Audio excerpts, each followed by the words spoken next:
Um homem que desafiou as leis da física e da economia para transportar 15 toneladas de mercadoria por dia. Hoje, o dossiê de histórias abre o arquivo de um dos impérios mais controversos da era moderna. Você consegue imaginar um patrimônio tão vasto que a perda de 2 bilhões de dólares roídos por ratos era considerada apenas um erro de cálculo aceitável? Pablo Escobar não foi apenas um personagem de jornais. Ele operou um sistema logístico e financeiro tão complexo que gastava milhares de dólares por mês apenas em elásticos para organizar sua receita. Mas como o filho de uma professora saiu do anonimato para se tornar uma das figuras mais influentes e controversas da história moderna? Hoje, no dossiê de histórias, vamos analisar os fatos por trás da ascensão e as causas da queda do cartel de Medellín. Uma investigação profunda sobre poder, economia e o impacto de um legado que marcou o século XX.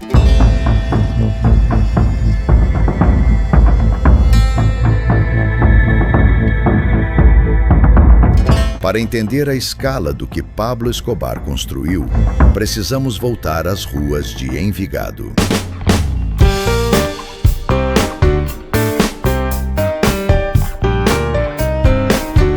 Ele não nasceu em um berço de ouro, mas também não vinha da miséria absoluta. Filho de um agricultor e de uma professora, Pablo cresceu em um ambiente onde a educação era valorizada, mas o dinheiro era escasso. Ainda na adolescência, ele percebeu que o sistema tradicional não acompanharia sua pressa. Seus primeiros registros criminais não eram sobre grandes carregamentos, mas sobre pequenos golpes, roubo de pneus, contrabando de cigarros e, conforme reza a lenda local, o lixamento de lápides de cemitérios para revenda. Era o início de uma mente voltada para a eficiência, independentemente da ética. Aos 20 anos, ele já não era apenas um jovem infrator. Era um líder de gangue respeitado, envolvido em roubos de carros e sequestros de elite que lhe renderam o capital inicial para o que viria a seguir.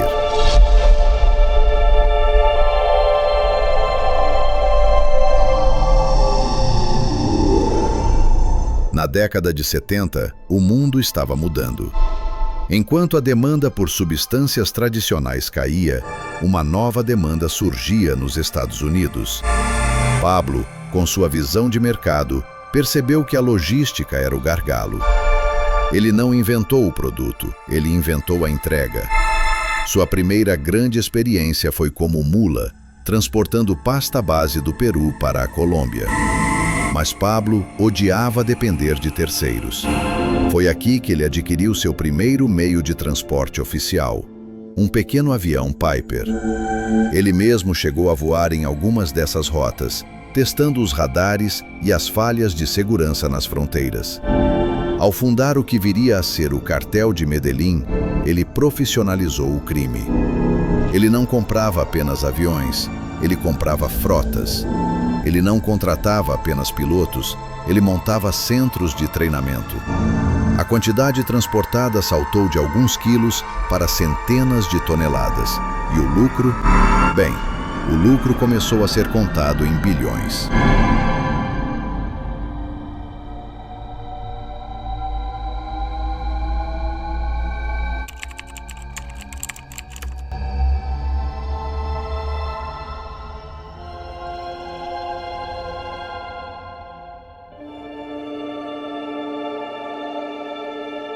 Como ele conseguia transportar tanto? O dossiê de histórias analisou os métodos. Pablo e seus parceiros, como Carlos Leder, compraram uma ilha inteira nas Bahamas, a apenas 300 quilômetros da costa da Flórida. Norman's Cay tornou-se um porto seguro, com pistas de pouso, radares e segurança armada. Dali, frotas de aviões menores partiam para os Estados Unidos. Em seu auge, o cartel de Medellín era responsável por 80% do mercado global. Estamos falando de 15 toneladas por dia.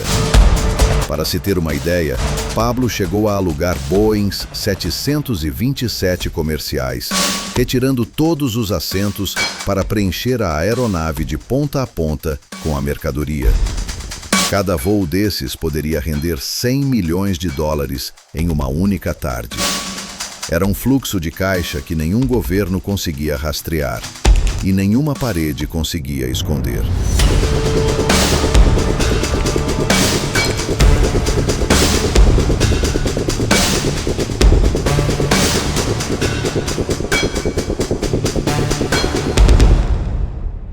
Para dimensionar a fortuna de Pablo Escobar, precisamos olhar além do dinheiro vivo.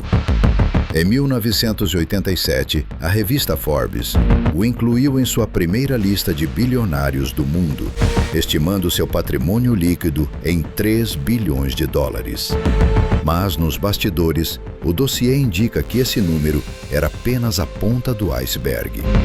No auge, estima-se que seu patrimônio total tenha alcançado a marca de 30 bilhões de dólares, o que, em valores corrigidos de hoje, faria dele um dos homens mais ricos do planeta, competindo com os titãs da tecnologia.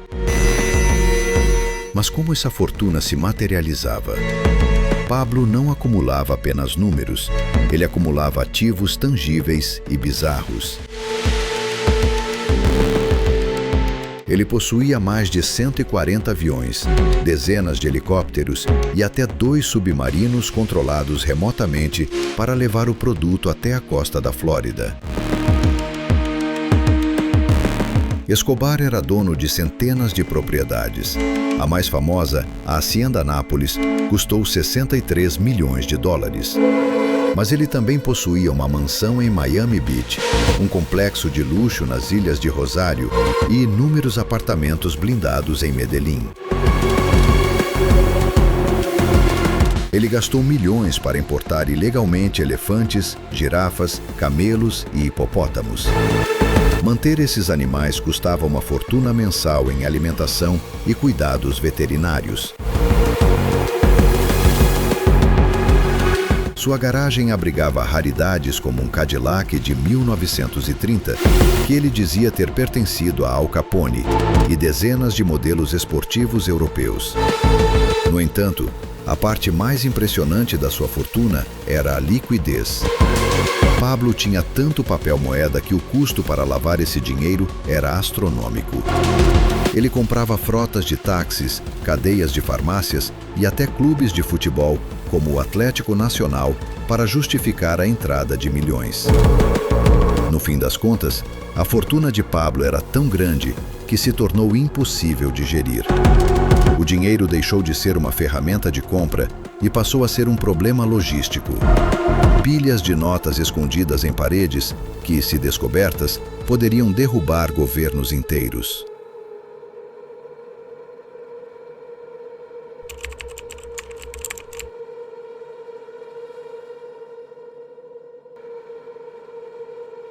Mas a fortuna de Pablo Escobar não foi erguida apenas sobre logística.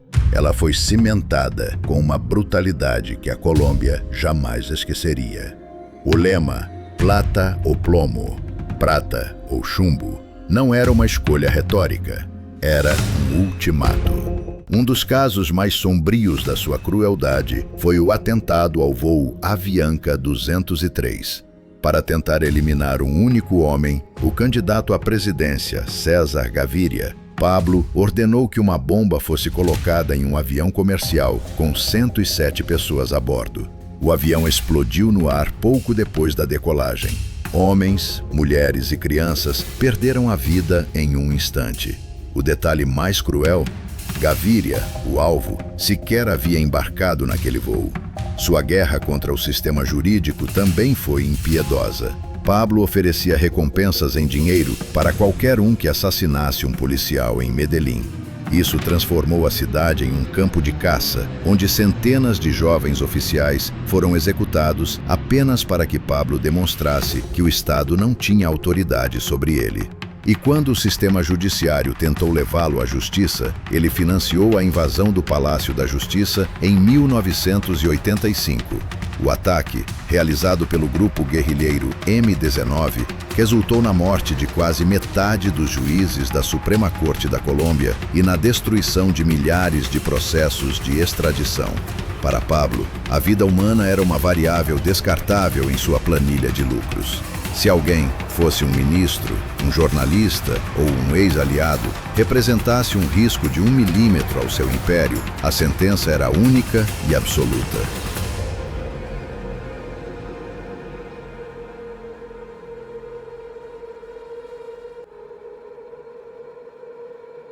Mas como um homem responsável por tanta violência conseguiu o apoio de uma parcela significativa da população? A resposta está em uma estratégia calculada de bondade. Enquanto o governo colombiano falhava em prover o básico para as periferias de Medellín, Pablo Escobar ocupava esse vácuo. Em um projeto que chamou de Medellín sem tugúrios, Medellín sem favelas, ele construiu mais de 400 casas para famílias que viviam em lixões, criando o bairro que até hoje, informalmente, leva seu nome.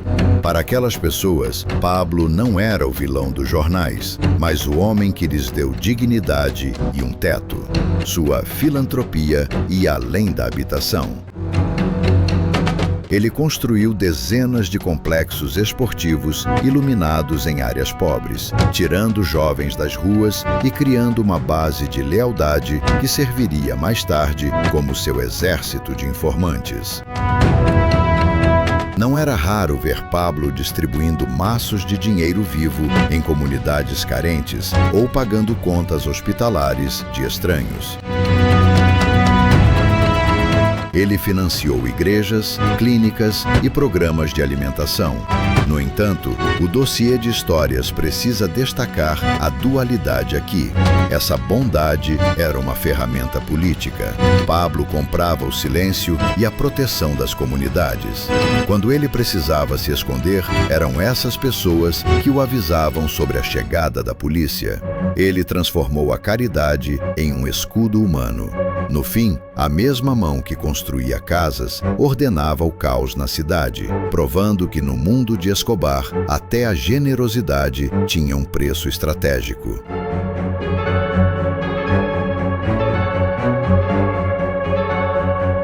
Por que ele mandou assassinar ministros, juízes e candidatos à presidência? A resposta está em uma única palavra: extradição. Para Pablo, uma cela na Colômbia era um escritório de luxo, mas uma cela nos Estados Unidos era o fim. Para impedir o tratado de extradição, ele declarou guerra ao Estado. O episódio do voo Avianca 203, onde um avião comercial foi explodido com 107 pessoas a bordo, na tentativa frustrada de eliminar um candidato político, marcou o ponto de não retorno. Pablo Escobar não era mais apenas um problema policial. Ele havia se tornado um inimigo da ordem mundial. Pressionado, ele negociou sua própria prisão. Ele aceitava ser preso na prisão que ele mesmo construiria. Mas a La Catedral não era um cárcere. Era uma fortaleza de prazer com campo de futebol, cassino e chefes de cozinha. Porém, mesmo dali, ele continuava comandando execuções de aliados. Quando o governo finalmente decidiu agir, Pablo caminhou para fora de sua própria prisão e desapareceu nas montanhas.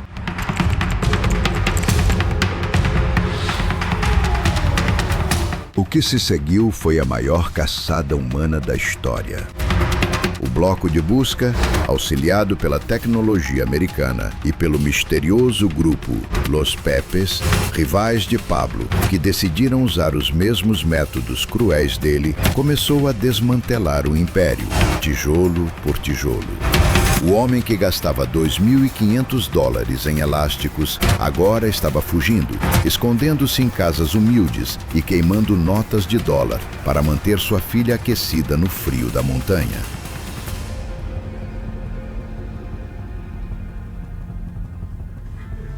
Dezembro de 1993. O homem que outrora controlava os céus com frotas de Boeings estava agora confinado a 4 paredes em um bairro de classe média. O império de bilhões havia se reduzido a um rádio e um telefone. Foi esse telefone, aliás, que selou seu destino.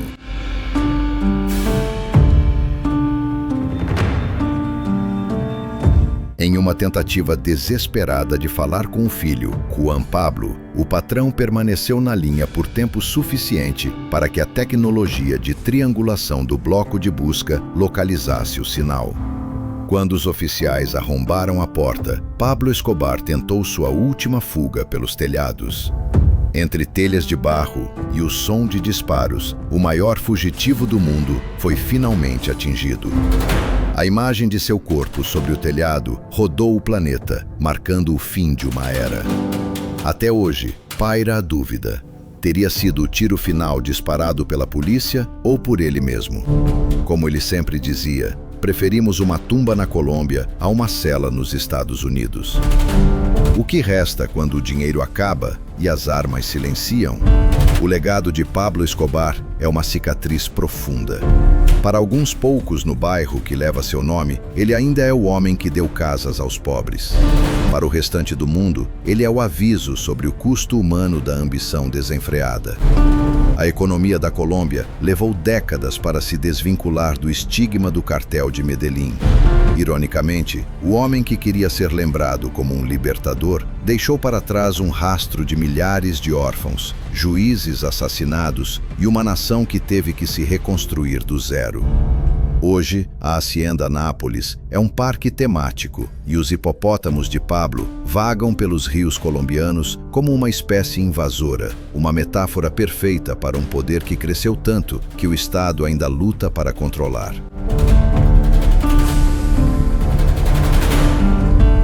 A história de Pablo Escobar não é sobre glória, mas sobre a anatomia do poder e suas consequências inevitáveis. Aqui no Dossiê de Histórias, nosso objetivo é ir além da superfície e entender as engrenagens que movem figuras tão complexas. Se este arquivo ajudou você a compreender melhor esse capítulo da história, não deixe de conferir nossos outros dossiês que aparecem agora na sua tela. Inscreva-se para não perder as próximas investigações e comente qual outra figura histórica você gostaria de ver analisada aqui. Eu sou Bento Zeferino e este foi o dossiê sobre o Cartel de Medellín. Arquivo encerrado. Até a próxima.